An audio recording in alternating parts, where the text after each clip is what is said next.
রাসূল সাল্লাল্লাহু আলাইহি ওয়াসাল্লাম সাদের কবরের পারে দাঁড়ায় রইছেন। হঠাৎ করে আল্লাহর নবী চিৎকার করে উঠলেন, তাসবির আওয়াজ দিয়ে উঠলেন, সুবহানাল্লাহ, আলহামদুলিল্লাহ, লা ইলাহা ইল্লাল্লাহ, আল্লাহু আকবার, আল্লাহু আকবার, এরকম চিল্লাইতে লাগলেন।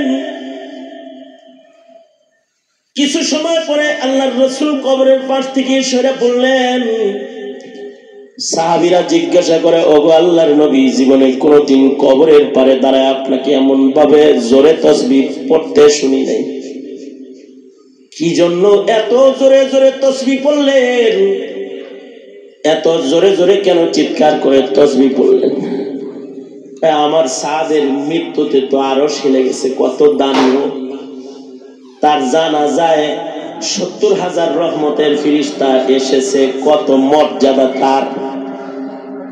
কিন্তু আল্লাহ জানে কোন কারণে তার সাথে কবর এমন খারাপ আচরণ করলো।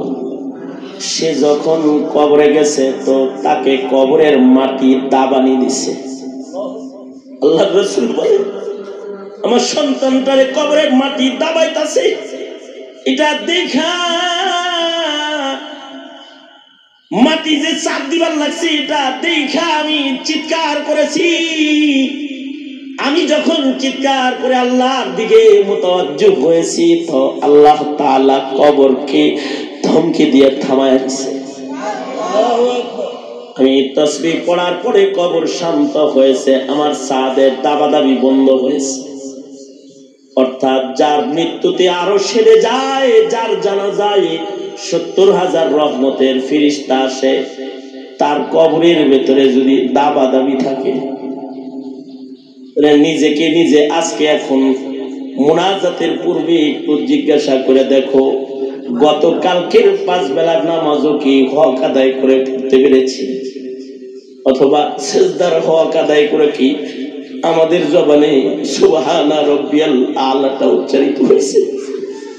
অথবা আমাদের রুকুর ভিতরে কি সুবহানা রাব্বিয়াল আযীম বলে হক আমরা কি আদায় করেছি? অথবা মহান মালিকের সামনে দাঁড়ায় আল্লাহর কালাম কি আদব আর আজবতের সাথে পড়ছি যে মহান আল্লাহ তোমার আর আমার উপরে খুশি হয়েছে? অথবা আল্লাহর সামনে দাঁড়ায়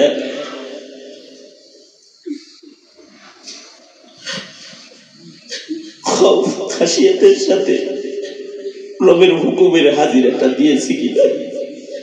যদি খালি পিছনের দিনে ৫ বেলা নামাজের দিকে তাকাই, তাহলে তো মনে হয় কবরে দোজখের আগুন ছাড়া কিছু নাই।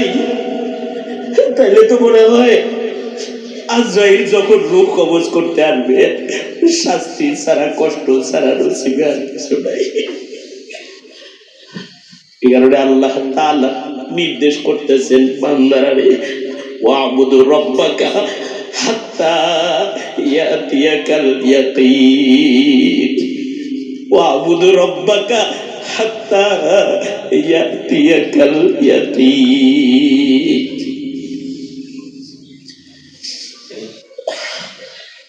মরণ যেন অসুন্দর না হয়, মৃত্যুর সময় যেন যন্ত্রণা না হয়,